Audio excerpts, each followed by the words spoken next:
નમસ્કાર દર્શક મિત્રો, ભારત ભૂમિ ન્યૂઝ ઇન્ડિયા સાથે હું વૈશાલી પોબારું સ્વાગત છે આપ સૌનું. કરીશું નજર આજના સમાચાર પર.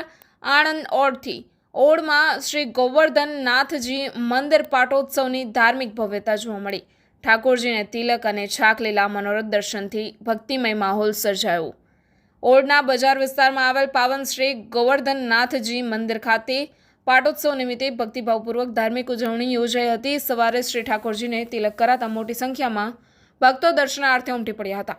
સાંજે 6:30 કલાકે ઠાકોરજીના છાક લીલા મનોરથના વિશેષ દર્શન યોજાયા હતા, જેને નિહાળવા ભક્તોનો ઘસારો જોવા મળી રહ્યો હતો. મંદિરમાં આરતી, ભજન, કીર્તન તથા મંગળ ધ્વનિથી વાતાવરણ ભક્તિમય બન્યું હતું. આ પાવન અવસરે ઓળના વૈષ્ણવ સમાજ દ્વારા આયોજિત આ પાટોત્સવમાં મંડળના આગેવાનો અને સભ્યોએ હાજરી આપી ઠાકોરજીના અનમોલ દર્શનનો લાભ લીધો હતો. બ્યુરો રિપોર્ટ, ભારત ભૂમિ ન્યૂઝ ઇન્ડિયા, ઓળ, આણંદ.